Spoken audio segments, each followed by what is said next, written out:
Muy bien, muy buenas noches a todos. Estamos aquí en Cultura Peruana. El día de hoy vamos a tener un conversatorio sobre la Guerra del Pacífico. Vamos a ver otra perspectiva de análisis. Tenemos aquí a dos miembros, honrosos miembros, al investigador Daniel Neira y al recreador histórico Lucas del Águila, que deben haberlo visto de repente en alguno de los videos de nuestro canal de TikTok. Vamos a empezar entonces con la intervención de Daniel para empezar a desarrollar el tema. Buenas noches, Daniel, ¿cómo estás? Hola Lucho, ¿cómo estás? Bueno, la guerra del Pacífico siempre se ha tomado desde un punto de vista de análisis de ejércitos, de perspectivas de poder triunfar o no, pero hoy día con Lucas vamos a poder hablar ya de otra perspectiva, ¿no? Cómo se movió los grupos de poder, las élites del Perú y como consecuencia de ello, cómo terminó esta guerra, ¿no? Y los años posteriores a la guerra. No sé, Lucas, si tú quieres agregar algo. Adelante, Lucas. Falta que quites el mute a Bueno, tu muchas micrófono. gracias a Daniel por la introducción y pues sí, pues estamos nosotros ya desde hace un tiempo discutiendo dentro de nuestro pequeño grupo, eh, no solo la cuestión de la guerra del Pacífico en sí, sino todo el proceso geopolítico, económico que ocurre tanto antes como después, así como toda la trayectoria económica del mercado global entre las décadas de 1850, 1860 hasta principios del siglo XX.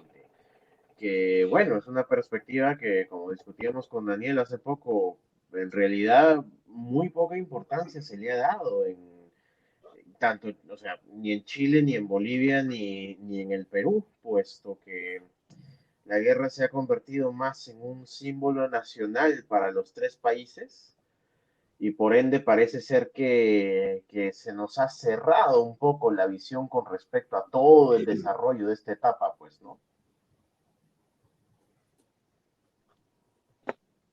Muy bien.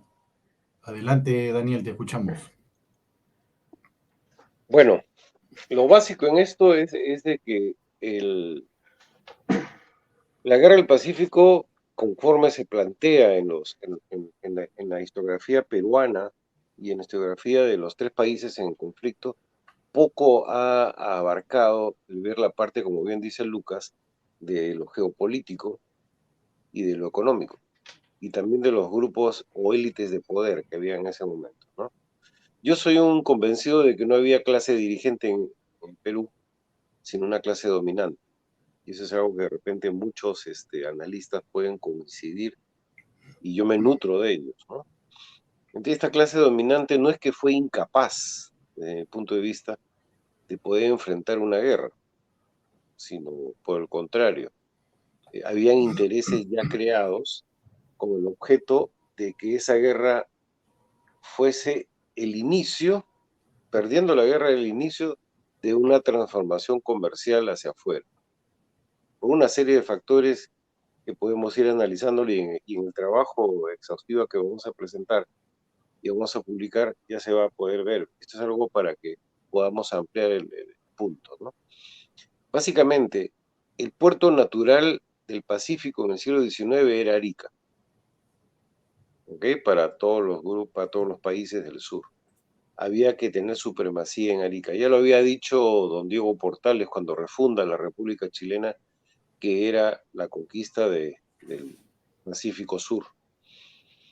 Pero ahí viene el asunto. ¿Por qué el Perú no rechazó las agresiones, entre comillas, que durante mucho tiempo se estuvieron dando en la política general de ambos, de los tres países en conflicto? Tenemos a un presidente José Balta que pedía armamento y el Congreso le denegaba. Se firma un tratado de triple alianza entre se pretende firmar un tratado de triple alianza entre Perú, Bolivia y Argentina. Bolivia acepta esto, Perú lo acepta, la Cámara de Diputados argentina acepta, pero el Senado retiene la firma de ese tratado. En consecuencia, aquí el problema es de que existían intereses ya de por medio. ¿Que hay participación inglesa? Sí, pero por mercados. Se habla de que Chile tenía apoyo inglés en todos los aspectos de lo que significa una guerra. Sí, pero también en Perú habían casas inglesas, ¿no? Duncan y Fox, tenemos la casa, y personas que ya habían empezado a trabajar con estas mismas casas inglesas, ¿no?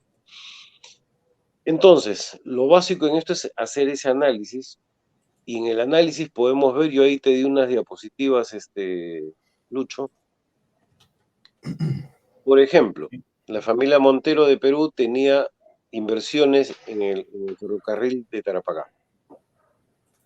¿Okay? Es más, hubo un litigio posterior a la guerra en cuanto a las acciones y bonos que habían del ferrocarril de Tarapacá. ¿Está? No, esa no es, sino es el compendio. Eso tampoco.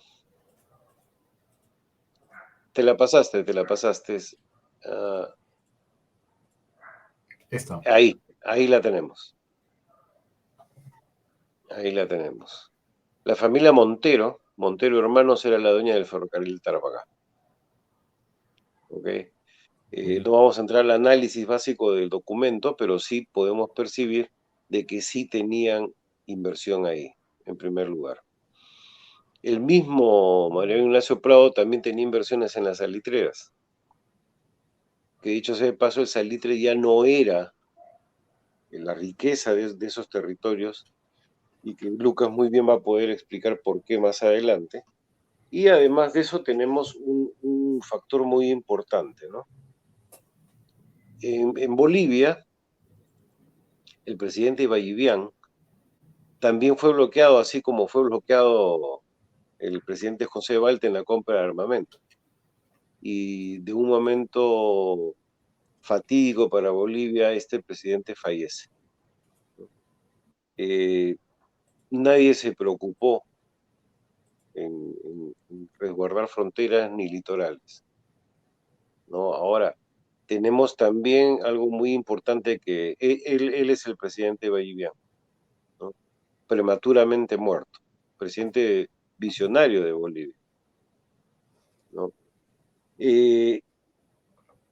Tanto las familias poderosas tenían inversiones, como también del Perú tenían inversiones, como también en Bolivia tenemos a Mariano Baptista, que era canciller durante la guerra y antes de la guerra de Bolivia, y él también tenía acciones en empresas mineras y salitreras en los territorios en conflicto.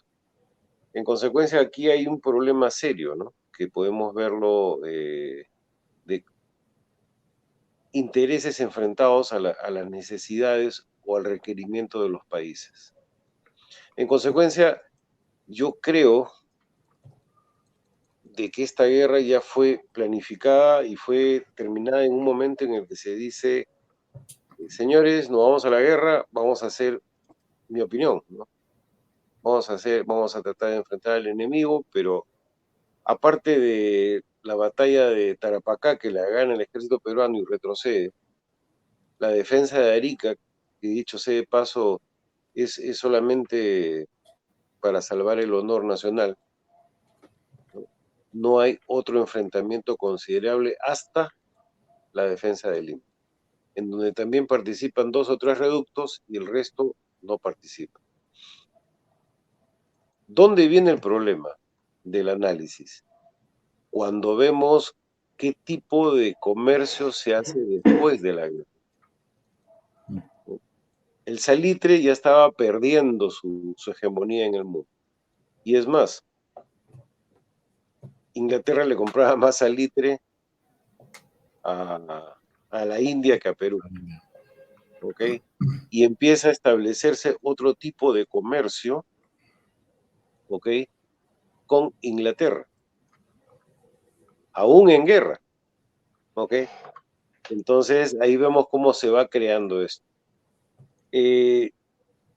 Evidentemente aquí había todo un contexto de las clases dominantes en el país de transformar la visión de lo que era la fuente de riqueza en cuanto a los recursos naturales. Se hizo por la fuerza, así como se hizo por la fuerza también la revolución industrial en Europa, que acá llegó al Perú muy tarde, pero ahí se cambió, el beneficio de los recursos se tuvo que virar a la fuerza. Ahí hay un cuadro también que te he enviado, Lucho, de lo que es la producción de algodón. El algodón empieza a formar parte de una nueva industria de exportación y sobre todo ¿a dónde? A Inglaterra, aún en guerra y después de los años posteriores de la guerra, ¿no? Ahí tenemos la evolución. Hay un periodo que siempre ocurre en el Perú cuando hay conflicto y sobre todo en la guerra con Chile, de que la información pasa de 1865 a 1883. Sin embargo, ahí se anota que sí hubo una exportación y se entera, más o menos se plantea de que hubieron como 40.000 packs que sí se pudieron sacar. Y vemos cómo se incrementa durante el tiempo, ¿no? Y cómo en Piura, que era la tierra natal del contraalmirante Montero también, cómo empiezan a aflorar fundos de producción de algodón de exportación hacia Inglaterra de ciudadanos ingleses, alemanes y peruanos también. Eso por el momento podría aportar para seguir más adelante en el análisis. No sé si Lucas tiene algo más que plantear. Bueno, creo que estamos viendo acá cómo las dinámicas de poder económico ya de por sí estaban en un momento de transición cuando empieza la Guerra del Pacífico, e incluso antes podría decirse. Ya hay una especie de virada bastante brusca en cuanto a cómo se posiciona el comercio y la extracción en la costa peruana hacia la década de 1870. Y claro, ocurren estos sucesos como el hecho de que se hace la expropiación salitrera, la nacionalización del salitre, que a su vez, pues ya se veía venir más o menos hacia dónde estaba yendo la cosa. La producción de salitre, como dice Daniel, pierde bastante importancia a raíz de la naturaleza misma del producto y para qué se usa. Que si bien es cierto, seguro nos enseñaron en el colegio que el salitre era para la agricultura. Pólvora, también. Exactamente. El principal uso que tenía el salitre era la producción de pólvora. El nitrato de potasio, que se combinaba con carbón y con azufre, daba pólvora negra, que era la que se utilizaba hasta básicamente la década de 1870. Y era un recurso muy importante, sobre todo en momentos de convulsión y de guerra, que es justamente lo que está ocurriendo en Europa entre las décadas del 40 y del 60. El problema es que el comercio de este recurso se torna muy, pero muy volátil, porque primero, el monopolio en realidad ya lo tiene Inglaterra. La cantidad de salitre que extrae Inglaterra desde la India, y esa es la cosa, ni siquiera es que lo compre a la India, sino que Inglaterra de por sí domina la India. La India es una colonia inglesa, que tiene bandera inglesa y que su gobierno está presidido por la reina Victoria, que es también emperatriz de la India.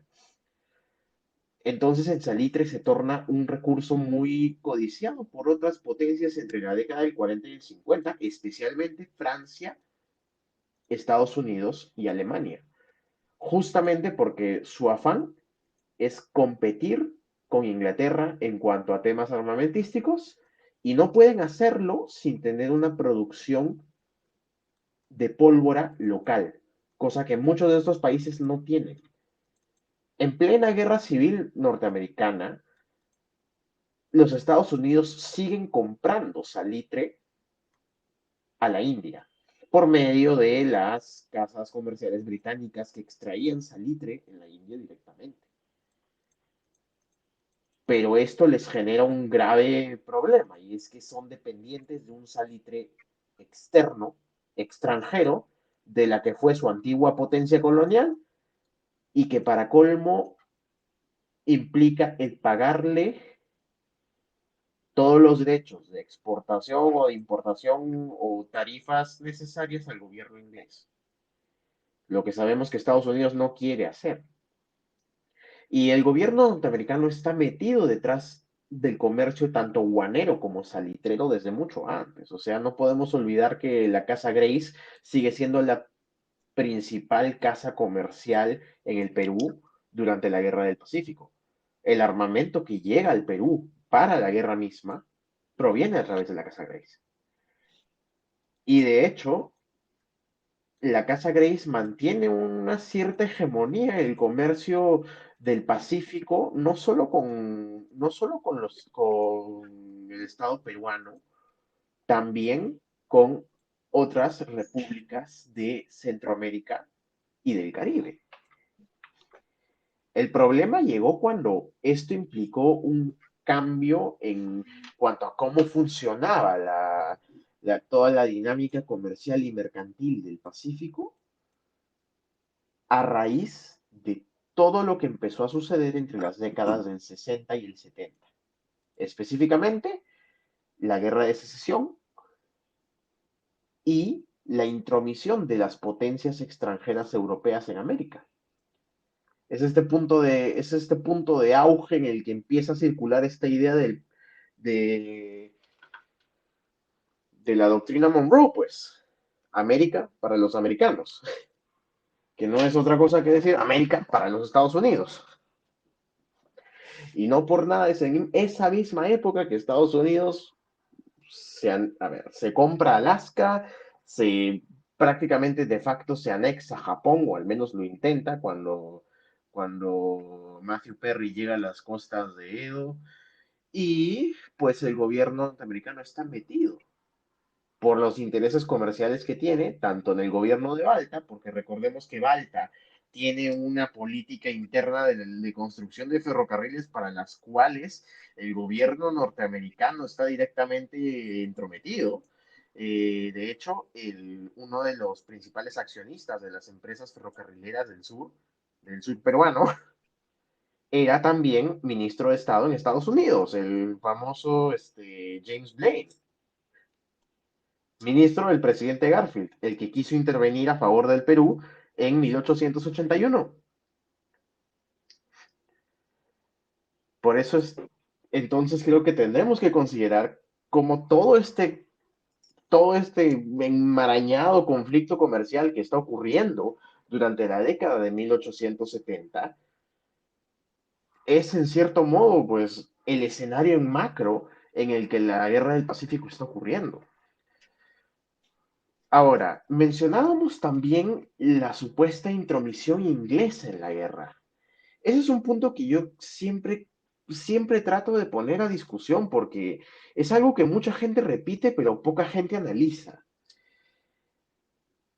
Por lo que tanto Daniel como yo siempre insistimos, pues se puede ver que en realidad no hay realmente una presencia gubernamental, estatal o militar inglesa en Sudamérica. Hay una presencia mercantilista, una presencia que en realidad son ni siquiera realmente capitalistas, sino mercantilistas de mediana o pequeña categoría que lo que hacen es explotar el recurso de moda que encuentran en la costa sudamericana, hacer cuanto dinero puedan y largarse en cuanto puedan. No hay realmente un interés permanente en Sudamérica.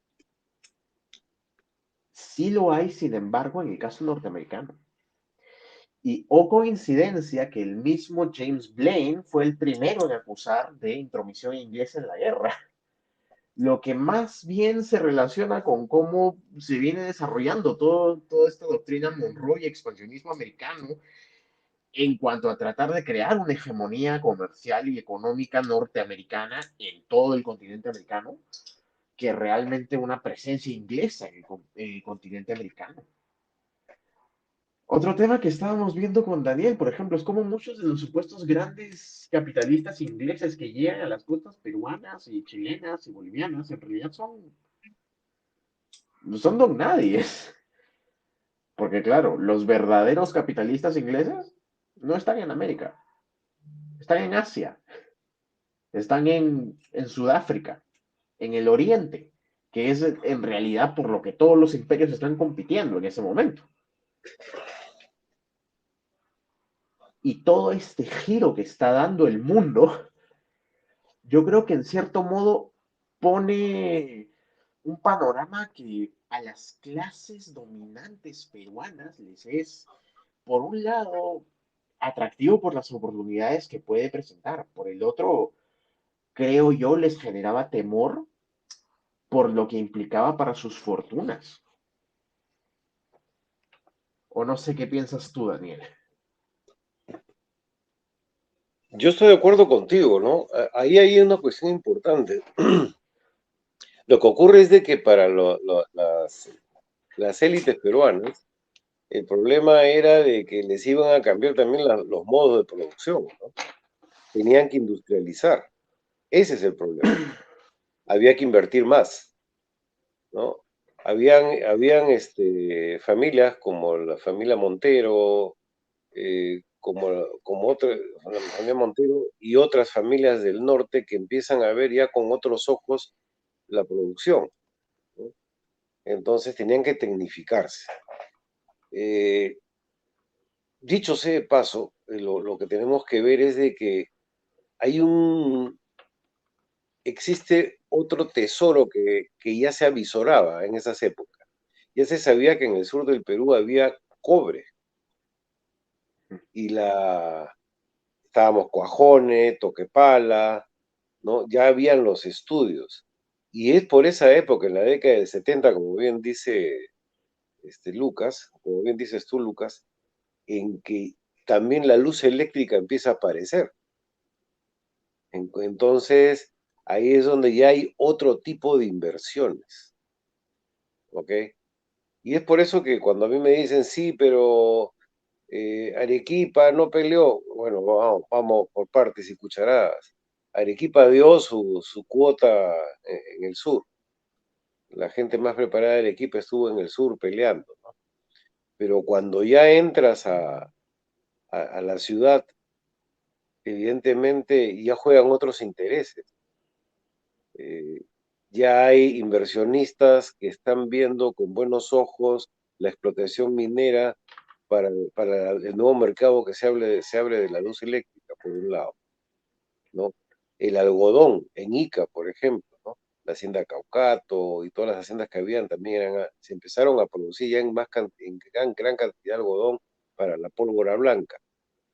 Piura, si tú ves los pasajes de la guerra, eh, en Piura no se libra ninguna batalla importante. La única que se libra es en Cajamarca, con Miguel Iglesias, ¿no? La batalla de San Pablo. Entonces, ¿por qué? Porque habían intereses extranjeros. Ahí hay una serie de apellidos, y como bien dices tú, Lucas, ingleses, alemanes, que invirtieron en lo que era el algodón, porque ya había la provisión y la promesa de la compra de eso para determinadas cosas, que no necesariamente el algodón iba a ser para hacer prendas, sino como bien dices tú, pólvora blanca. Entonces, ahí es donde yo creo de que juega mucho el papel de los inversionistas, como dices tú, de segundo nivel, pero que ven una esperanza acá de poder hacer capital. La Duncan y Fox, la casa Gibbs, la casa Grace, eran empresas que tenían arraigo acá. Es más, durante la guerra, la casa Duncan y Fox aportó dinero y trajo los fusiles que menciona Lucas, la casa Grace también. Entonces, sí hubo participación de potencias de ambos lados, tanto del lado chileno como del lado peruano. ¿Por qué? Porque habían inversiones que tenían que defenderse acá y garantizaban de alguna manera la neutralidad de esos territorios que no pelearon. Entonces, mi punto de partida es de que aquí las élites, las clases dominantes del Perú, dijeron, bueno, si vamos a tener que cambiar esto a la fuerza, lo vamos a cambiar, vamos a dar visos de que planteamos una defensa, pero al final cerramos la página y empezamos una nueva. Ese es porque yo no lo voy a mencionar el imperialismo ni la penetración, no, sino yo lo que voy a decir es la única manera de poder entrar a los mercados externos, bajo la concepción de las clases dominantes de esa época, era una guerra. Y así cortar con la vieja tradición, ¿no? Y con los patrones de comportamiento que había. Encontramos algo muy, muy interesante, ¿no? Se asesina al presidente Balta, lo asesina. Entra el presidente Pardo, liberal, estudiado en Francia, en la Escuela Liberal de Francia, viene, plantea ciertos cambios, pero en el fondo Balta también quería ser un señor feudal, ¿no? Recordemos eso. Entonces, ahí viene el problema. Él no termina de darle un toque de industrialización al país. ¿Por qué? Porque los márgenes que daban los negocios de aquella época no eran lo necesario. Es más, él no quería invertir en armamento. Y se comentaba mucho en la época, ¿no? Que Pardo sale con el tratado de la Triple Alianza con Argentina y Bolivia y dice, aquí están mis acorazados. Le habían negado a José Gálvez de comprar los buques y él salía con el tratado, ¿no? Eso me hace recordar a Chamberlain cuando viene con la firma de Hitler y dice, Hitler me ha dicho que no va a haber guerra, ¿no? Una cosa así, ¿no? Entonces, y como conversábamos, ¿no? ¿Por qué el personal de tropas lo asesina a la entrada del Congreso? Porque él había planteado otro tipo de sociedad. Ya no habían, pues, los reenganchados que le llamaban, los que eran de tropa y pasaban a ser oficiales. Habíamos tenido la mala experiencia de los hermanos Gutiérrez, ¿no? Y había que tecnificarlo, reduce todo, crea una guardia civil diferente, pero el Perú no aceptaba eso. El total de los peruanos no aceptaban eso. Las clases dominantes no aceptaban eso, ¿no? Cada hacienda en el Perú tenía su ejército. Entonces había que darle una transformación. Yo lo veo básicamente como, si se retrocede 10 años atrás, desde 1879 a 1866, el Perú era como el sur norteamericano. Así lo veo yo. Y el ejército del norte norteamericano era ese grupo de personas, tanto de Chile, de Perú y de Bolivia, que veía una transformación en el aparato productivo para insertarse en los mercados que se estaban abriendo para la siguiente década. Esa es mi opinión. Entonces la guerra es un paso decisivo para cambiar la concepción de lo que es el aparato productivo y la economía peruana, desde mi punto de vista. No sé qué opinas tú. Claro, yo creo que podemos coincidir en el hecho de que la guerra marca el antes y el después. Fue más bien lo que empuja la fuerza al cambio en todo el aparato productivo.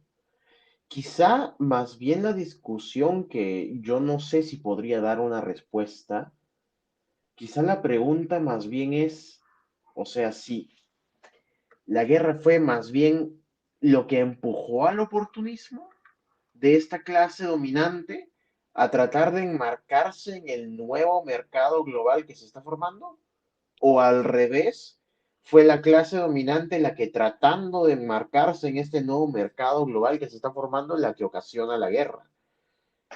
Yo en lo personal creo que me inclinaría más por la primera, por el hecho de que, mencionando de nuevo cómo estas relaciones productivas se ven, por ejemplo, en el caso de Norteamérica, en el caso del sur de Estados Unidos versus el norte de Estados Unidos, también hay que reconocer que las clases dominantes en el Perú tienen una tendencia, un arraigo hacia esos modos de producción, podríamos decir hasta precapitalistas que existían en el Perú. No creo que haya sido fácil. Tú mismo lo decías, hasta el propio Pardo, por más liberal que quisiera ser, también tenía su lado feudal. No creo que haya sido fácil tampoco aceptar el cambio, aunque hubiera sido también parte de un proceso mucho más grande del que no tenían control y que probablemente iba a tornarse necesario. Entonces yo creo que quizá más que una guerra ocasionada como una forma de cambio radical y traumático, yo creo que más bien es un cambio radical y traumático ocasionado por la guerra, en el sentido de que la guerra lo que hace más bien es dejar en claro que la tendencia de todo el mundo está cambiando y que lo único que te queda es adaptarte o morir.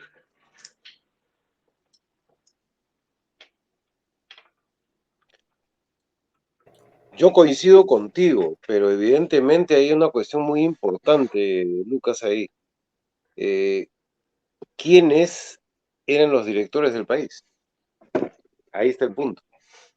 No habían elecciones, tú sabes, se No, reunían pues. 12 personas, ¿no? Que generalmente eran los oligarcas o los señores feudales y decían, tú vas a ser presidente.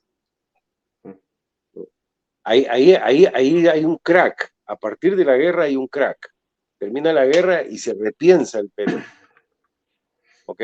Y ahí es donde empiezan ya a haber políticas más liberales, si se quiere llamar así, ¿no?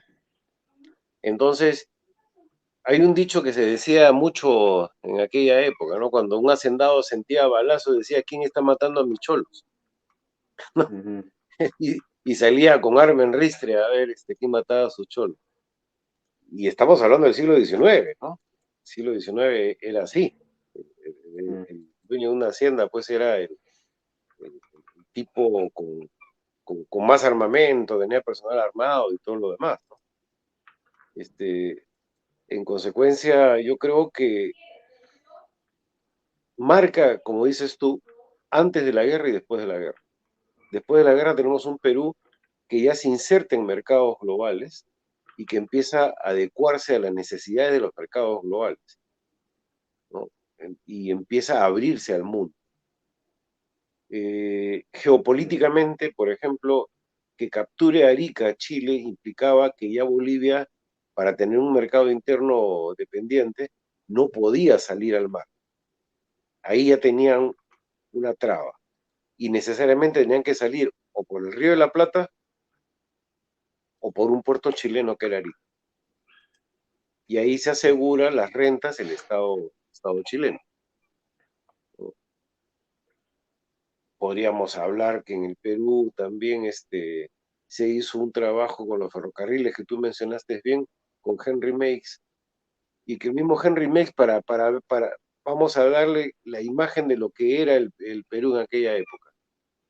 Henry Meiggs, para pagarle a su gente, imprimió billetes de la empresa constructora de los ferrocarriles. Y ahí Lucho tiene una foto al respecto.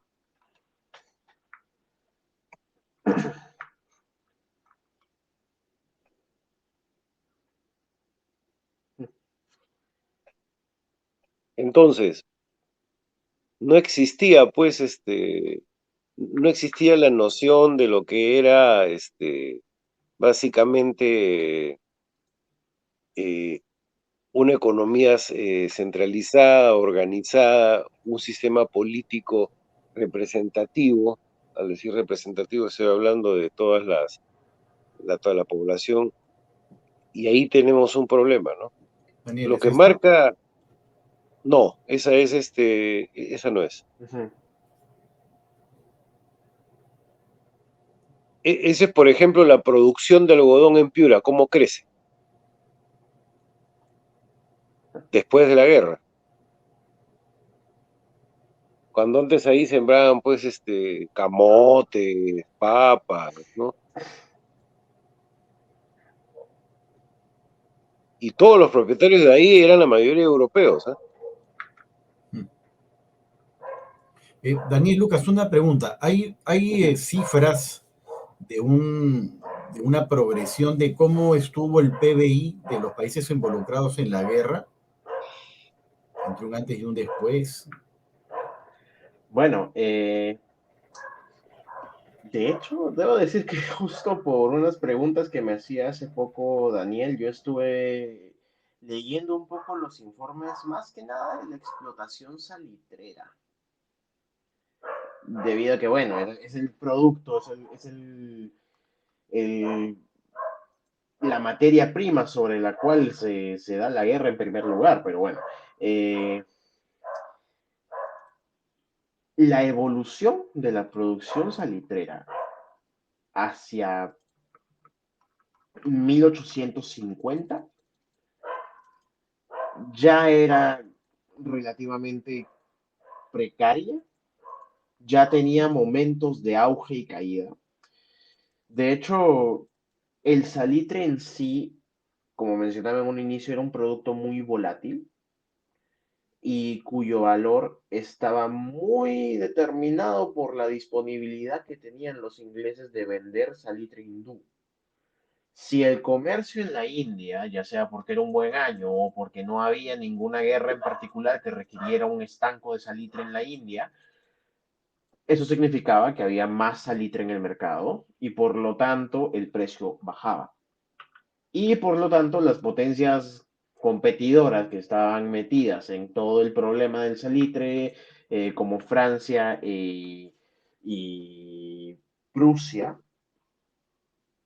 lógicamente no estaban tan necesitadas de comprar fuera de Inglaterra. El guano, por otro lado, tiene una historia extremadamente rara por el hecho de que, a pesar de que es el segundo, al menos para la década de 1860, el segundo producto de mayor exportación en el Perú, también es uno que, ¿cómo olvidar que en tiempos de Castilla literalmente había una flotilla ahí americana extrayendo guano como si nada y el gobierno simplemente se hacía la vista gorda? Y no fue la primera vez que pasó. De hecho, el contrato Dreyfus se enfocó esencialmente en el guano. Y Dreyfus de por sí, eh, si bien ya se conocía la extracción salitrera, su principal interés era el guano. Ahora, sí hubo un incremento del PBI peruano entre 1840 y 1860. De hecho, hay un incremento también en esta clase de producción mucho más tecnificada que llega con las reformas liberales que se dan durante este periodo. Empiezan, por ejemplo, las líneas de ferrocarriles internas en Lima, el ferrocarril Lima-Callao, el ferrocarril de la Calera de la Merced, por ejemplo, así como también se popularizan otro tipo de productos también por las propias dinámicas del mercado global.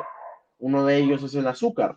¿Por qué? Porque pues resulta que en algunos lugares, especialmente en Inglaterra, que ya no está viendo muy con buenos ojos la esclavitud, se sienten un poco más moralmente cómodos pues comprando azúcar peruana que azúcar del Caribe, donde sí hay producción de azúcar por esclavos. Y claro está también que debido a cómo este mercado global se ha construido en todo este tiempo, hay muchos intereses que chocan dentro del Perú. De hecho, uno de los más interesantes, sobre todo en el llamado ciclo de las lanas, que dura prácticamente hasta la década del 40, es el interés que choca entre Puno y Arequipa. Un periodo de mucha extracción de lana, en el que uno de los principales clientes es de hecho Inglaterra, que termina con un conflicto muy fuerte entre Arequipa y Puno, puesto que en Puno es en donde se produce la lana en crudo. En Arequipa es en donde se procesa para luego ser empacada y enviada. Lo que genera muchos debates entre, bueno, entre los prefectos locales y las autoridades aduaneras en Arequipa. ¿En qué año se da ese problema? El llamado ciclo de las lanas dura desde la independencia hasta finales de la década del 40 y principios del 50. De hecho, por eso había tanto interés en la producción de lana de alpaca y por eso se empezó a popularizar la lana de alpaca en la vestimenta inglesa de la época. ¿Hablamos de lana Pero, exclusivamente de alpaca o también de ovino? no, en realidad lana tanto de alpaca como de ovino, pero este llamado ciclo de las lanas fue, digamos, este primer momento de bonanza económica en la historia peruana republicana, antes del boom del guano y antes del boom de salitre. Yo quisiera Entonces, que ese es... ubicaras, Sí. no, yo quisiera que ubicara Lucho el billete de Henry Makes para poder continuar. Sigue, Lucas. Bueno, bueno, esto es solo un ejemplo, creo yo, de lo que es una tendencia mucho más grande que está ocurriendo a nivel macro en todo el Perú. El hecho de que Ese es. la economía peruana del siglo XIX es una economía cíclica, que funciona por ciclos, que tiene periodos en el que la economía entera se centra en la extracción de un determinado recurso por el hecho de que hay una demanda internacional de ese recurso. Y es esencialmente una economía extractiva que se dedica a la producción de materia prima, pero que a su vez depende del hecho de que esa materia prima tenga pues demanda internacional. Sin esa demanda, esa materia prima deja de valer. El ciclo de las lanas prácticamente termina al mismo tiempo que ocurre el boom del algodón. Ahora sí, por motivos textiles. Al igual que el ciclo del guano termina cuando empieza el boom del salitre. Al igual que el ciclo del salitre termina cuando empieza el boom, pues primero de la pólvora blanca, del nitrato de celulosa, y segundo de los fertilizantes artificiales y el proceso Bosch. Me preguntabas, Lucho, por las economías salitreras después de la guerra. Pues Chile tiene una economía muy chistosa, por así decirlo, con respecto a la producción salitrera. Primero, y es que desde que termina el siglo XIX, ya se hace bastante evidente que la producción salitrera no es eterna y que de hecho está en riesgo de agotarse en cualquier momento. El primer cateo que se hace de forma general fue en 1915 con sede en Iquique, en el que se determinó que la producción salitrera iba a llegar a un límite de 1 millón de quintales, que es aproximadamente 100.000 toneladas, y después de eso probablemente se iba a agotar en toda la región. Entonces, ya de por sí, lo que Chile hace es incluso tornarse, al menos entre 1915 y 1923-24, extremadamente proteccionista con la producción de salitre. Ya perdió el mercado armamentista, porque ya la gente no está comprando salitre con fines armamentísticos, con la excepción de Alemania durante la Primera Guerra por el simple hecho de que no tiene acceso ni al salitre vegetal que los franceses están monopolizando, ni al salitre mineral que los ingleses ya tenían monopolizado. Pero por el otro lado, todavía quedaba al menos el consuelo de la venta de salitre para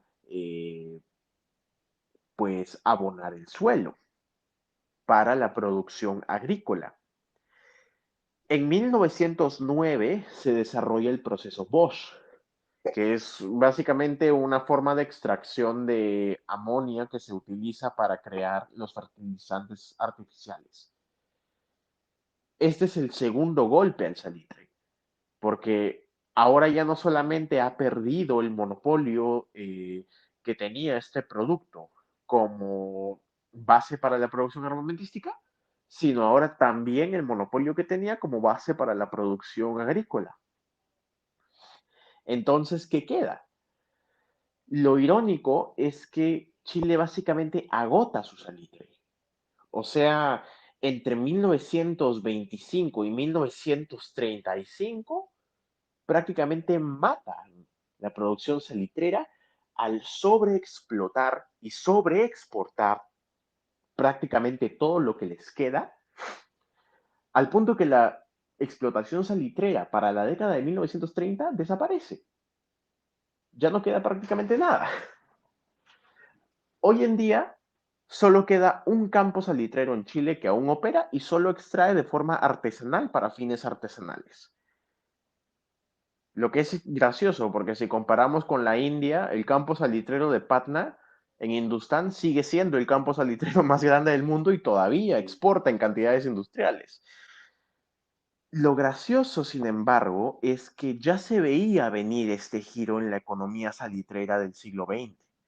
Que claro, no solo fue como que una secuela al giro del ciclo salitrero del 19, que en el 19 ocurre este giro en la década del 80, en 1884, para ser más precisos, en que con la invención de la pólvora blanca, pues muere la producción salitrera con fines armamentísticos. Este nuevo golpe que fue el giro del salitre agrícola, más bien mata la producción salitrera agrícola, pero a su vez lo irónico es ver que ya en otros mercados se está vislumbrando lo que está pasando. De hecho, el proceso Bosch justamente se inventa en Alemania con este propósito, pues el dejar de depender de este producto que ya se está vislumbrando va a dejar de ser la mejor alternativa para la agricultura. Irónicamente, los grandes inversionistas ingleses, esta vez sí, grandes capitalistas de gran envergadura que existían en los campos salitreros de la India, entre 1908 y 1909 empezaron a vender, vislumbrando que ya la producción salitrera iba a morir y que ya la importancia que tenía este recurso ya no era la gran cosa. Empezaron a vender. Para 1911, la producción salitrera de la India era finalmente India, porque ya no estaba controlada por casas mercantiles inglesas, puesto que las casas mercantiles inglesas, que eran dueñas de los campos salitreros como Patna y Bengala, los vendieron a los locales, quienes los tienen hasta ahora, por el simple hecho de que prefirieron moverse a otros productos con más futuro. Uno de ellos, el algodón, que hasta ahora la Exacto. India me parece que es el segundo principal productor de algodón del mundo. Las empresas que producían salitre en la India, las empresas inglesas, se dedican a sembrar y a cosechar algodón y a exportar algodón. Dejan de lado el salitre. Y Eso sí es justamente verdad. porque se enmarca en todo este proceso del cambio en la producción armamentística, pues, ¿no? Ya la producción de pólvora blanca toma por sorpresa el mundo y ya para 1905 ya prácticamente ningún país utiliza pólvora negra. Yo tengo una pregunta para Daniel. Espero no desviar con esta pregunta mucho la intención, ¿no?, de la conversación, pero hubo un factor vinculante en el papel de la masonería en la parte de los antecedentes de la guerra, en la parte previa a la guerra, Daniel. Ah, las logias masónicas evidentemente influyeron, ¿no? Influyeron bastante, digamos, en hacer la paz en el Perú con Chile, ¿no? Podemos especular en que la intención no era llegar a Lima por parte del ejército chileno y sus intereses como república, ¿no? Eh, y que Chile en algún momento, en los debates que hay en el Congreso chileno de la época, hablan de crear un protectorado en el Perú, ¿no? Entonces, para explotar las ricas aduanas del Perú, el Callao, Arica. Todavía no se sabía si Arica quedaba o no. El presidente García Calderón se negó a firmar el Tratado de Ancón con cesión territorial. Fue deportado a Chile, ¿ok? Aunque por ahí nuestro gran amigo investigador histórico Vitocho dice que estaba enamorado de una chilena y qué sé yo. Entonces, si hubiese sido pro-chileno, pues hubiese firmado el tratado, pero no lo firmó. Terminó preso en Chile. Y lo que sí hay un recuento, hay una reseña al respecto, de que el coronel de ocupación Estanislao del Canto, que era masón, hace una tenida blanca, una tenida blanca, sí, porque fueron inclusive hasta no masones, donde asistió también Patricio Lynch, que era también hermano masón, y ahí se crea la paz y la concordia, y se empieza a trabajar con el objeto de hacer llegar a buen término un tratado, ¿ok? Para las clases dominantes en el Perú, el salitre ya lo acaba de explicar muy bien Lucas. Las clases dominantes ya tenían conocimiento de ello, no les interesaba ya el salitre. Entonces, perder los territorios de Tarapacá, que era la única fuente de ingresos, era el salitre. Arica sí era un problema, porque Arica era el puerto natural del Pacífico. O sea, todos los buques entraban por el Estrecho de Magallanes, llegaban a Arica. ¿Por qué? Porque de Arica salía la carga hacia Bolivia también. ¿Ok? Ya estamos hablando de un plano en el que ya Bolivia se daba por descontado que Bolivia no iba a recuperar sus puertos ni su salida al mar. ¿Ok?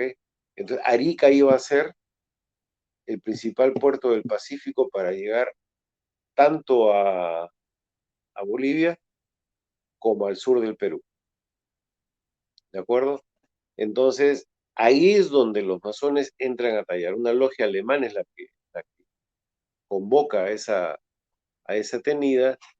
Van los ministros plenipotenciarios, van gente del ejército chileno, gente del ejército peruano, ministros de Estado del ejército peruano, y ahí se hace la paz. Eso lo aporta el hermano Hart Bedoya, ya trascendido, extinto don Hart Bedoya, en un libro que se llama La masonería en el Perú. Y es ahí donde el hermano Estanislao del Canto reorganiza la masonería peruana conjuntamente con esa logia alemana y varios capítulos rosacruces, ¿no? Entonces, ahí es donde prácticamente se llega a un acuerdo. Porque había un problema serio, por ejemplo, don Marco Aurelio de Negri, abuelo de nuestro gran, cultísimo hombre de letras, hace poco fallecido, cuando se le decía que había que organizar los partidos políticos y la estructura política para negociar con Chile, no respondía. Piérola estaba fugado, no había con quién hablar. En eso tienen razón los chilenos, no tenían con quién hablar. Entonces ahí se llega al acuerdo de poder hacer una estructura básica y Mariano Castro Saldívar es el que entra en contacto con don Miguel Iglesias, y Miguel Iglesias da el famoso grito de su hacienda, ¿no? Patriotas de Cafetín, que también era masón, don Miguel Iglesias, y él firma el Tratado de Ancón. Es proclamado, no elegido, proclamado presidente, firma el Tratado de Ancón y el ejército chileno se retira. Pero ya había un plan establecido para lo que ha dicho Lucas muy bien, deshacerse de lo que no funcionaba en la economía peruana y buscar que reinsertarse en el comercio internacional con lo que necesitaban los mercados globales. Es por eso que es muy didáctica esta reunión de este conversatorio. ¿Por qué? Porque para muchas de las clases dominantes en el Perú, el salitre no era negocio. Ellos sabían lo que acaba de decir Lucas. ¿Okay? Estamos en función a que hubiese problemas en la India para poder vender más. Más era el costo que significaba eso. ¿Okay? Entonces, y mantener, para las empresas salitreras, mantener gente ahí para recibir después poco menos de lo que tú pensabas, tus utilidades, ¿cómo quedaba? Pero el país, hasta ese momento en la guerra, era un feudo. Por eso que ese billete que has mostrado tú de Henry Mace, demuestra que Henry Mace llega y trabaja como un feudo. Era el señor feudal que le pagaba con su moneda a la gente que trabajaba con él. No existía, y ese mismo estilo lo podemos ver en las haciendas, ¿no? Las monedas acuñadas en las haciendas para pagarle al personal, y que eso subsiste hasta el siglo, entrando el siglo XX en algunas haciendas del norte del país, ¿no? Entonces, eso es un poco, por eso yo siempre sostengo, o sea, coincidimos con Lucas ¿en qué? En que es un antes y un después de la guerra con Chile, ¿no? ¿Por qué? Por lo que acabo de mencionar, ¿no? Esto era el sur norteamericano de señores feudales, ¿ok? Por ejemplo, don Ramón Castilla, mucho antes que se proclamara la revolución industrial, le compra a los esclavos, a los hacendados, les paga, ¿ok? ¿Para qué? Para que compren otro tipo de medios de producción, otros modos de producción, maquinaria, industria, pero las clases dominantes no hicieron eso, trajeron chinos. O sea, sustituyeron a los esclavos nativos me refiero tanto a los afroperuanos como a los autóctonos, ¿no? Y trajeron chinos. Y los pusieron también en calidad de esclavos. En la segunda emigración, sobre todo, porque en la primera de la década del 40 vinieron con contratos de trabajo, y esa migración china se diluye, se mimetiza. ¿Por qué? Porque se casan con habitantes del Perú. La segunda, que ya es en la década de fines de los 60, comienzo de los 70, que fueron oleadas, ellos no se mimetizan, ¿no? Entonces, mi opinión es esa, ¿no? Hay un antes y un después. El señor feudal, después de la guerra con Chile, y hay un libro que escribió Felan, me parece, Invasores Civilizadores, que habla de esto que estamos hablando, ¿no? McEvoy. McEvoy, ¿no? McEvoy. Sí. Entonces, ¿por qué? Porque se cambia todo el ciclo de producción, se industrializa parte del Perú, se ven otros mercados, se ven otros productos. La casa Gibbs, la casa Grace, la casa Duncan y Fox ya empiezan a ver otro tipo de producto. Hasta antes de la guerra con Chile, habían familias feudales peruanas que pedían muebles en España, pero les pedían que les labraran ahí Made in Francia, ¿no? Hecho en Francia. Todos eran afrancesados, como dice Lucas, ¿no? Todo el mundo quería ser francés, ¿no? Acá se hacían marcos de espejos estilo rococó, y se les bañaba con pan de oro, ¿no? Y también le ponían hecho en Francia, ¿no? Con el objeto de decir que eran todos descendientes de Napoleón. Entonces, aquí el problema es ese el que yo veo, ¿no? Hay un antes y un después. Y que si las clases dominantes dejaron que pasara eso es porque coincidieron en que en el Perú se necesitaba eso, a un saldo altísimo de muertes y de subyugación y de división y de todo, y de culpas y de decir acá y decir allá. La prueba de ello es que el mismo Mariano Ignacio Prado, que tenía acciones en las salitreras también, y él es uno de los que estatiza el salitre para el Perú, ¿eh? Ojo, él le da un decreto de esa naturaleza, que es algo que siempre escapa al análisis de la guerra, porque siempre en la guerra se habla de la batalla, que se compró el buque, no se compró.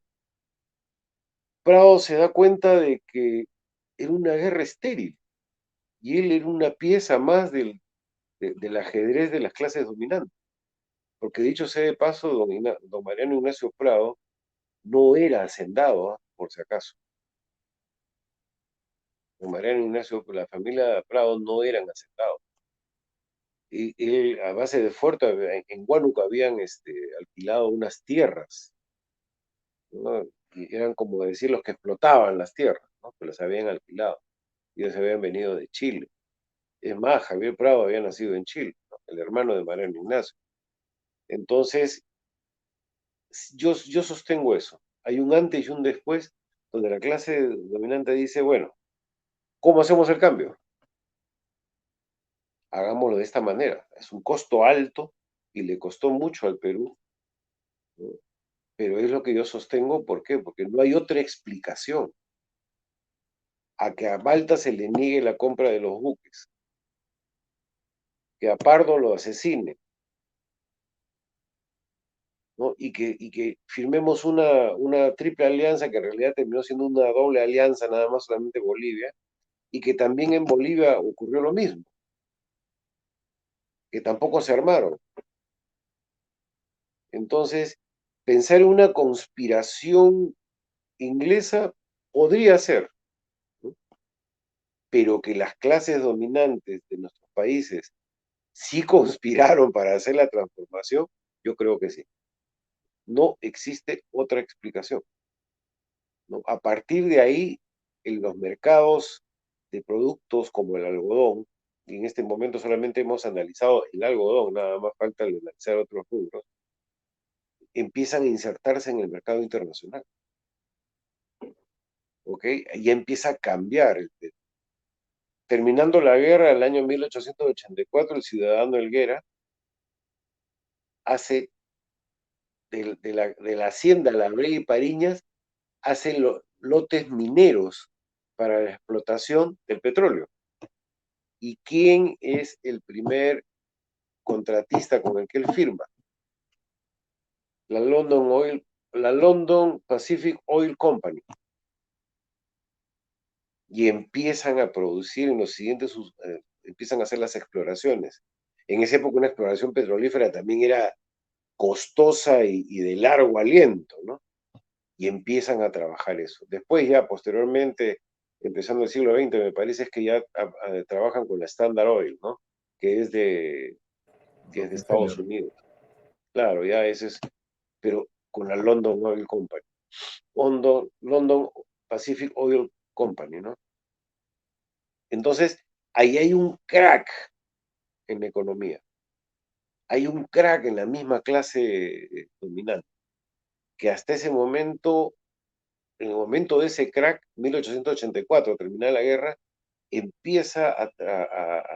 intenta convertirse en una clase dirigente. ¿Okay? Intenta, no digo que lo logró, una serie de factores que sería largo y no es el tema, ¿no? Pero yo sí sostengo eso, ¿no? Entonces, la masonería influye en la paz, la masonería inglesa, europea básicamente. Los masones son los que organizan la paz, ¿no? De ahí sale la idea de un tratado y sale también un masón que firme el tratado. Claro, todos dicen, no, que perdimos territorio. Mire lo que está pasando ahora con el norte de Chile. ¿Qué fue el norte de Chile? ¿No? Está abandonado, la gente tiene que ir a verse a Tacna, en salud, en comprar ropa y todo lo demás, porque ya no se, desde 1925, como bien dice Lucas, se acabó el boom, no había dinero y arréglatelas como puedas, ¿no? Así de sencillo. Esa es mi opinión, Lucho, a tu pregunta. Bien, Daniel, gracias. Lucas ahorita entra, seguro tiene un pequeño detalle técnico. A ver, creo que ya lo tenemos. Lucas. Sí. Bueno, y eso que no hemos podido hablar del caucho. Esa es otra. Pero eso es más ya terminando el siglo XIX, comenzando el siglo XX, porque ahí viene pues un poco lo que hablábamos. Mira, no sé si escuchaste lo del Sí. petróleo. ¿no? Claro. Claro, o sea, el Perú empieza a armarse con, fíjate, teníamos la selva para el caucho, teníamos petróleo para la locomoción, para los motores a explosión. Entonces yo lo veo como que es nefasto, es terrible, ¿no? El haber hecho una transformación, como yo sostengo, y que Lucas a veces me escucha pero no me acepta, ¿no? De que la clase dominante dijo, bueno, tendremos que hacerlo de esta manera. Y ahí vemos cómo se empieza a armar toda una serie de insertarse en los mercados europeos y norteamericanos ya con otro tipo de productos, ¿no? De igual forma, el algodón, ¿no? Ahí había un cuadro que tú habías puesto muy bien, que era en Piura, ¿no? Sembrando algodón, y empiezan a exportar ¿a dónde? A Inglaterra. Ahora ya sabemos que es para la pólvora, básicamente, la pólvora blanca, porque cambia. O sea, perdimos el salitre, que era también para hacer pólvora, lo tiramos a un lado, pero le sacamos la vuelta al salitre con el algodón, porque cambia la tecnología. Entonces, ahí ahí es donde yo digo, bueno, eh, Bolognesi, Ugarte, todos aquellos que dieron Alfonso Ugarte, no Jorge Ugarte, dieron su vida por el país, a todos ellos.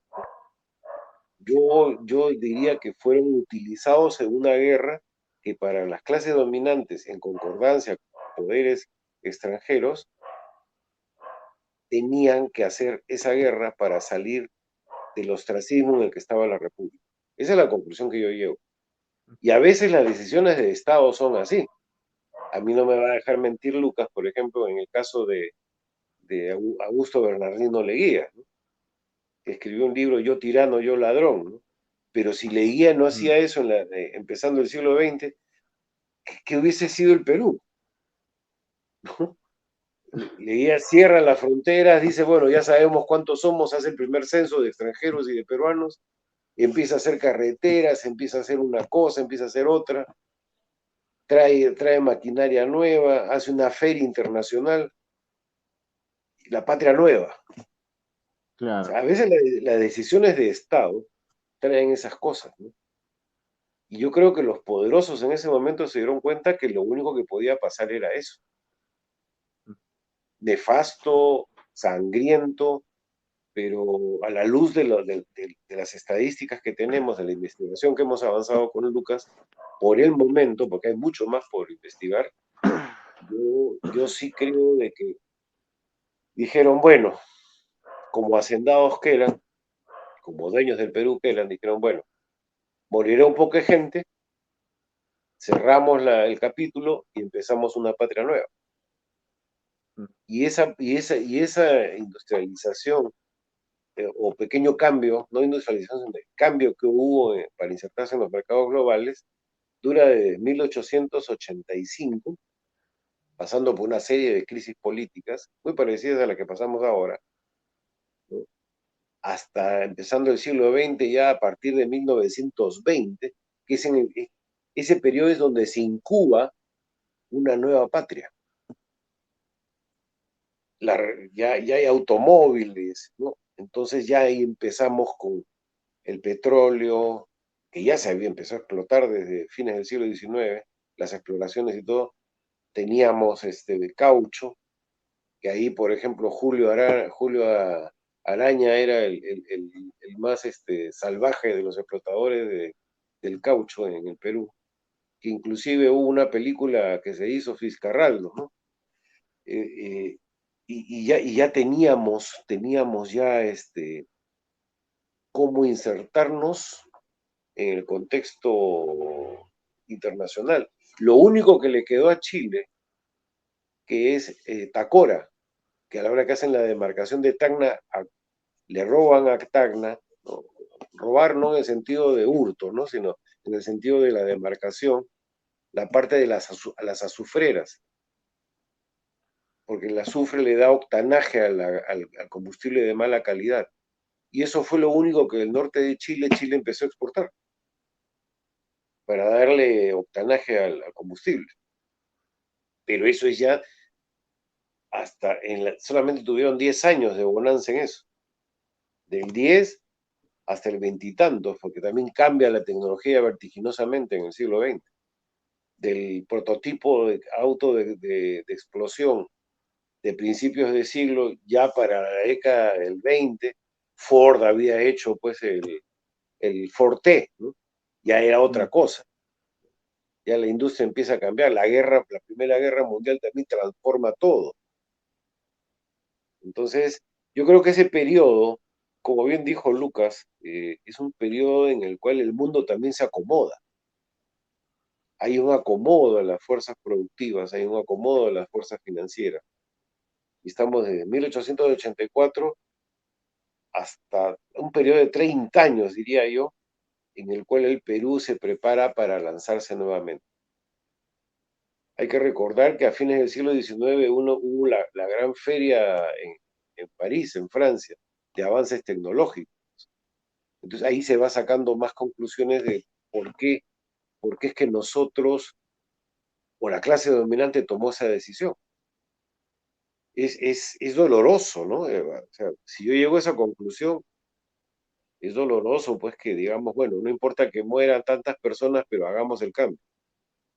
Pero así es, pues, ¿no? Ahí vemos la patria nueva de Augusto B. Leguía también. Y Augusto B. Leguía fue combatiente en la Guerra del Pacífico.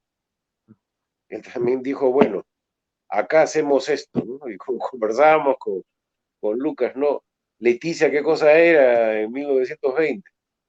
No había nada, pues, ¿no? ¿Qué era el Acre? Ningún peruano había pisado el Acre. A los que había poblaban ahí, ¿no? ¿Qué teníamos con Ecuador? O sea, el Perú, hasta con Leguía, no tenía fronteras demarcadas. Ese es lo otro. Entonces Leguía demarca todas las fronteras y lo único que le queda pendiente es Chile. Y el 29 cierra con Chile. ¿Por qué? Porque ya habíamos tenido el gran problema del protocolo Billinghurst-Latorre, que la clase dominante de Chile no quiso honrar el Tratado de Ancón. Entonces ya llegamos a 1929, se cierra el punto con Chile, regresa a Tacna y empezamos a caminar. Y la bonanza de Perú viene ya en los años 50 con Rodríguez. Hubieron periodos, ¿no? Con Leguía me contaba mi abuelo de que había bonanza, ¿no? Pero a Leguía, ¿qué lo tira abajo? La crisis de Wall Street, ¿no? El crack de 1929. Y ahí arrasó Claro, no solamente con Perú, con todo Sudamérica. ¿Ok? Y ahí viene otro cantar, ya es otro estilo de dominación y de penetración de ideas, ya, ¿no? No sé, Lucas, ¿tú qué opinas? bueno, también hay que considerar que, por un lado, creo que lo del crack del 29 se debió venir, por el otro, creo que también era el resultado inevitable del giro que había dado la economía mundial, especialmente después de la Segunda Guerra Mundial, cuando, que diga, de la Primera Guerra Mundial, cuando Estados Unidos pasa de ser, o sea, mejor dicho, Inglaterra deja de ser el principal acreedor mundial, a convertirse de hecho en un gran deudor mundial, y más bien Estados Unidos pasa a ser el principal acreedor mundial. Ya con eso, el destino está zanjado, sobre todo cuando uno piensa cómo evolucionó la explotación de recursos en el Perú.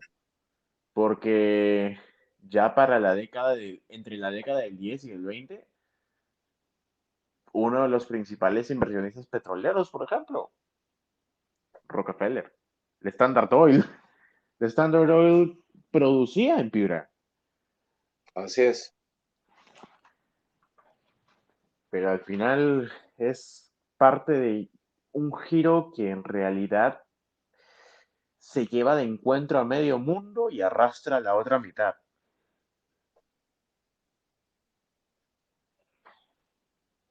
Pero bueno, como dicen, el resto es historia. Sí, pues eso es parte del análisis que estamos haciendo, que vamos a poner con Lucas en un trabajo, material de trabajo,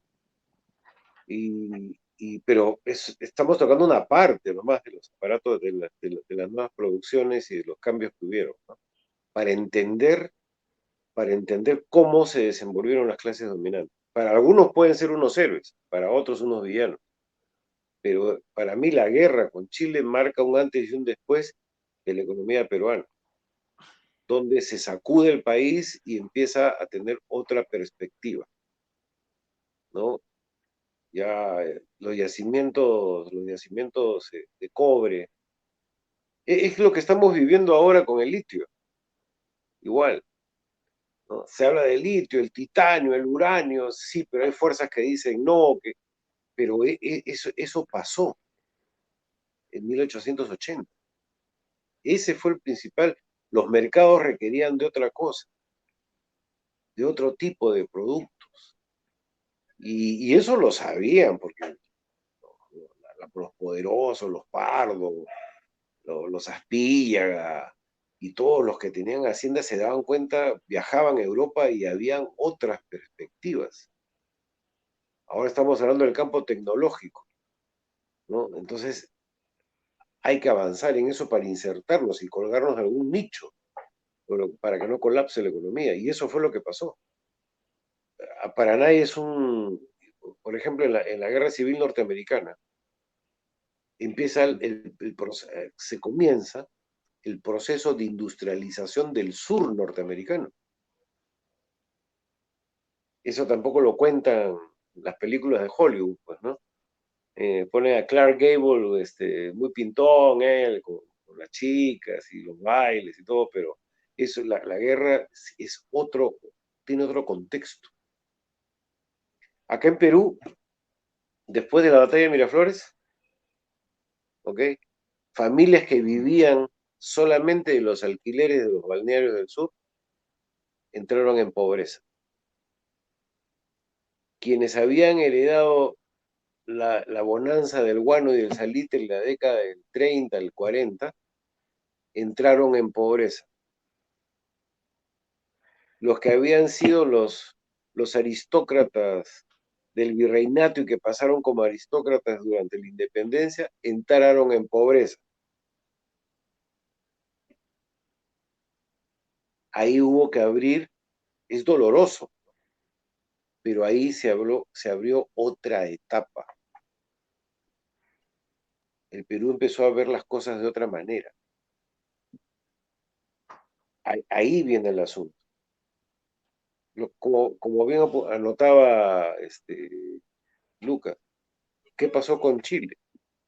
Chile se aferró al salitre y a las aduanas de Arica,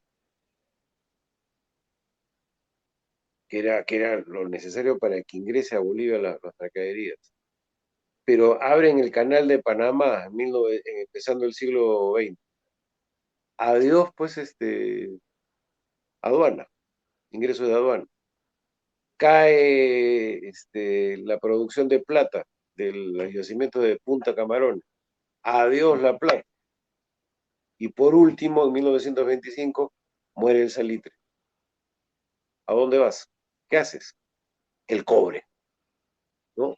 La nueva riqueza y las nuevas necesidades del mundo. Ok, empiezan a explotar cobre. Y son los primeros productores de cobre. Y ahí también cuánta gente fue desplazada del norte de Chile cuando mueren todos esos negocios.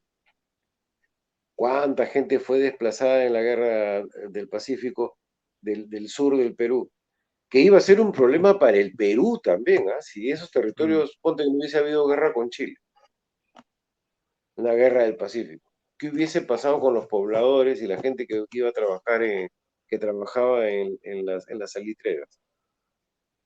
¿A dónde iban? ¿Dónde iban a trabajar? En una economía feudal como la peruana. Son cuestiones para reflexionar, ¿no? Pero anotamos esto, hacemos este conversatorio para anotar eso, para ver la guerra desde otra perspectiva. Los ciudadanos del siglo XXI no pueden seguir pensando que podíamos ganar la guerra y que ganando la guerra nos iba a traer bonanza.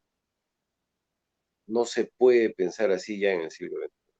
Con toda la información que tenemos, que es muy difícil de conseguir, por cierto, ¿eh? es muy difícil de conseguir, pero ya no podemos. Es más, en el cuadro que te doy ahí de producción de algodón, por ejemplo, hay un periodo que es del 70 y tantos al 80 y tantos que no existe información, ¿no? ¿Por qué? Porque esa exportación ha sido hecha durante la guerra del Pacífico. Entonces, esperamos ya ahí está, ahí la tienes, ¿no? Del 65 al 83 no hay, del siglo XIX no existe información. Se dice que fueron 40.000, ¿no? Que fue una exportación lineal. Esperemos que sea así, ¿no?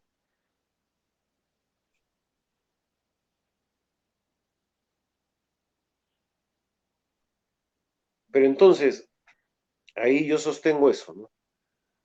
Fue un antes y un después, pero las clases dominantes del país tenían conocimiento de eso, asumieron su rol y dijeron, bueno, cambiemos de esta manera. Sí o sí, esa guerra se tenía que perder.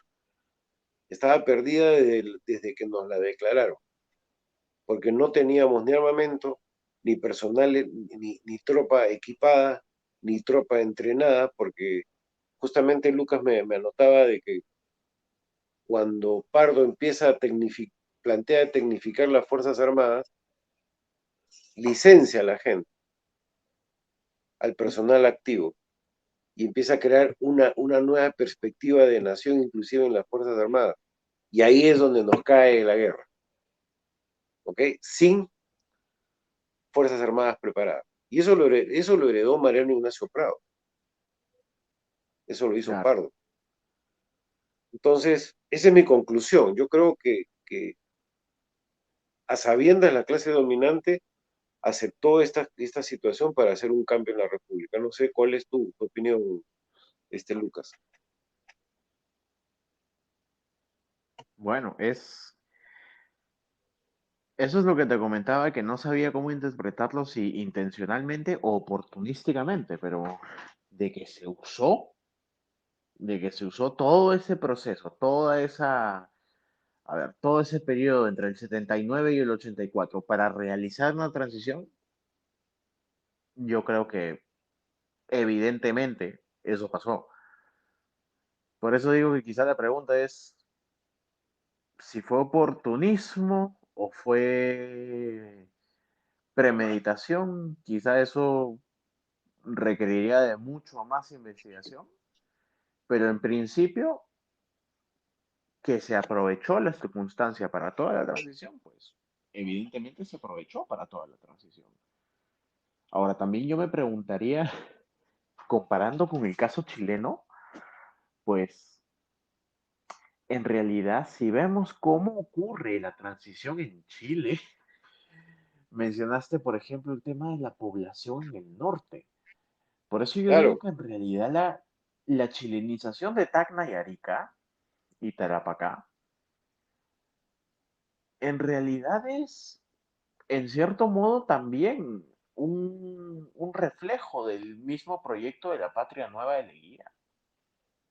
Porque lo que Chile hace, tanto bueno, intenta, al menos en Tacna, pero hace en Arica, Tarapacá y Antofagasta, en realidad es algo que ya estaba, o sea, es algo que ya estaba enmarcado en un proyecto general de índole nacional.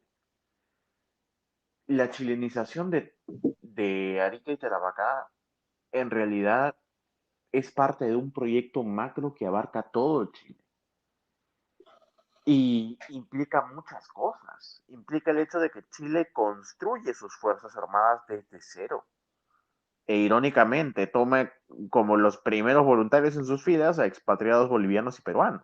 Eso le comentaba a Daniel, cuando empieza la Guerra Civil de 1891, el Congreso, que también está coludido con los intereses comerciales del norte de Chile, de la producción salitrera, pues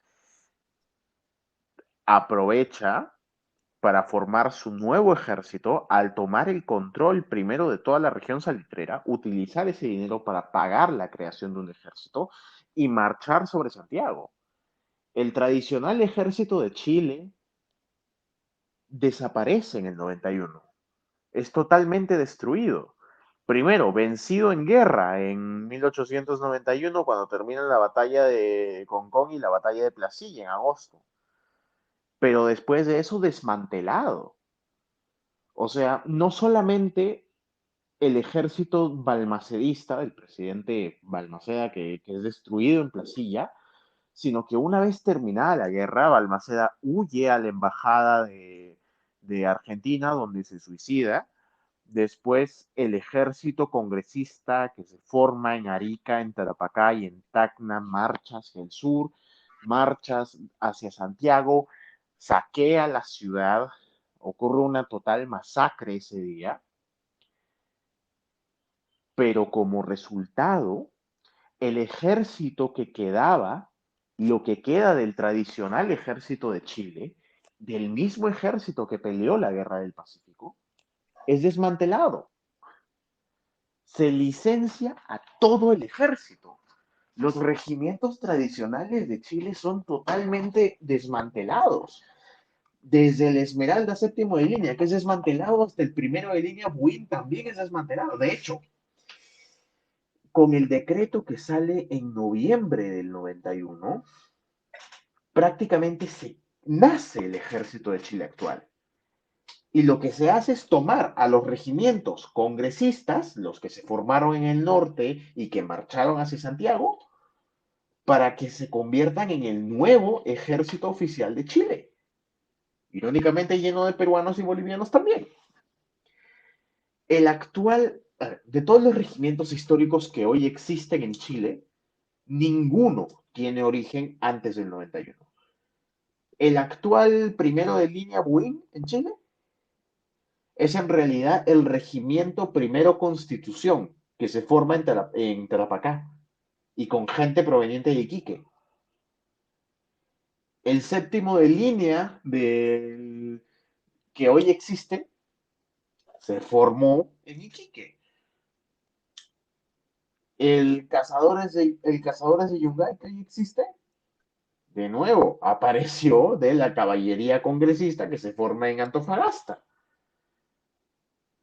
Pero todos terminan siendo convertidos en parte de una idea tradicional de nación chilena,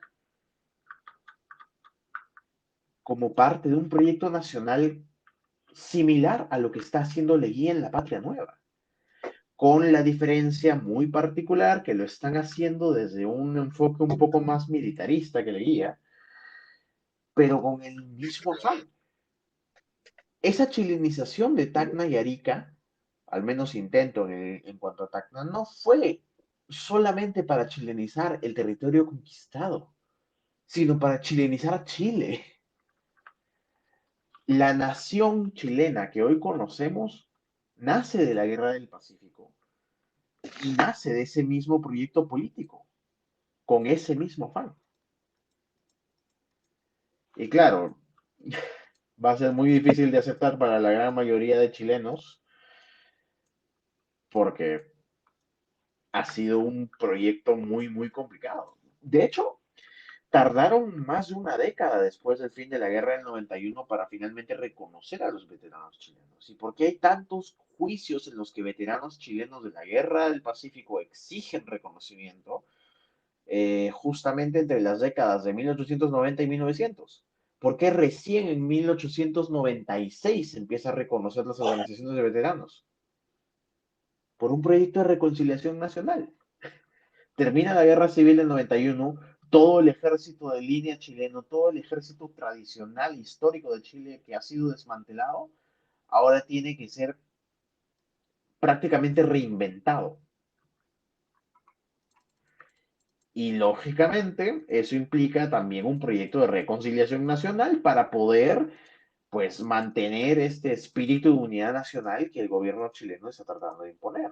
Y eso implica reconocer a los veteranos de la Guerra del Pacífico, a pesar de que si bien 20 años antes estuvieron marchando en Lima, pues 10 años antes estuvieron siendo destruidos en Placilla.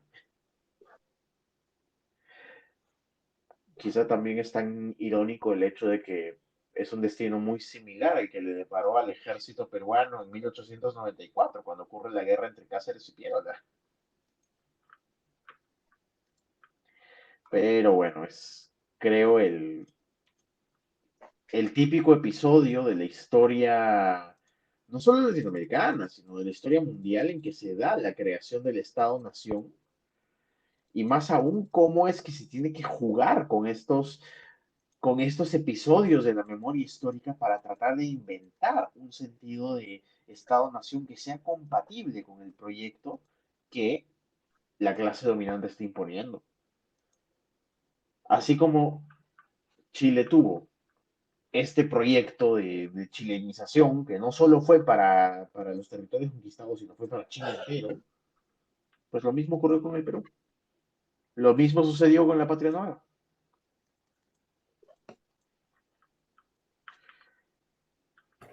Muy bien, Lucas. No sé cómo estamos de tiempo, pero no sé si ya Yo creo que de pasamos a hecho la ya etapa de es... las conclusiones, porque en realidad no sé cómo vamos de... Sé cuánto vamos de tiempo, pero no sé de cuánto tiempo disponemos. No sé si, Daniel, quisieras aportar algo a modo ya de conclusión, ¿no? Del conversatorio que hemos tenido. Sí, yo saludo lo que ha dicho Lucas en su última intervención. ¿Por qué? Porque es evidente lo que pasa en Chile. Se refunda ahí las Fuerzas Armadas y el mismo país. Y eso ocurre entre Piérola y Cáceres también, donde a los viejos breñeros también se les dice, bueno, hasta acá nomás, ¿no? Y Piérola es el que lanza, pues, alentado por grupos de poder, lanza una revolución que evidentemente siembra la semilla de una transformación. A pesar de haber sido un conspirador nato, se da cuenta que el Perú necesita otra cosa, ¿no? Porque también, si evaluamos el segundo gobierno de Cáceres pues terminó mal, ¿no? Hizo mal las cosas ahí. Y segundo gobierno donde no hubo elección, sino él por una argucia legal se quedó en el poder. Para terminar, para concluir, yo, referente al tema que hemos tratado, yo lo que sí puedo aseverar, ¿no? A la luz de los análisis que hemos hecho de una fracción nada más de lo que significa toda la transformación del Perú, esa guerra para mí fue con aceptación de las clases dominantes para darle una transformación al país, ¿ok? Y sí o sí la teníamos que perder. ¿Por qué? Porque había que buscar un rumbo, olvidarnos del régimen feudal y empezar, no digo que se modernizó, una modernización, que en mi entender, y en esto último sí coincido con Lucas, se, ya se manifiesta y lo hace con un pragmatismo que muy pocos lo habían hecho desde la guerra civil de 1891 entre Cáceres y Piérola, con Augusto B. Leguía, con la 94, Patria 94. 94, con la Patria Nueva, ¿no? Con con el famoso grito de la Patria Nueva, y que ahí se consolide el país como ya lo hemos visto y lo hemos analizado, con otra perspectiva de nación y exactamente como dice Lucas, la concepción de lo que son los estados-naciones, ¿no? Entonces ahí ya podemos marcar que es un periodo muy duro, ¿no? De 1884 a 1919, evidentemente es un periodo largo y duro, pero ahí estamos, avanzando. Eso para concluir, Lucho. Gracias, Dani. Eh, Lucas, no sé si quieres Yo creo que dar ya no alguna hay mucho más conclusión. que agregar, más bien Lucho, además ya nos gana la hora. Ujú. Igual, como siempre, un gusto estar con ustedes. Ya quedan pendientes muchos otros temas que pueden salir de esta conversación. Exacto. Muy bien. Muchísimas gracias entonces, Daniel, Lucas. Muchísimas gracias a todos y hasta una próxima oportunidad. Chao Lucas, chao Lucho, hablamos.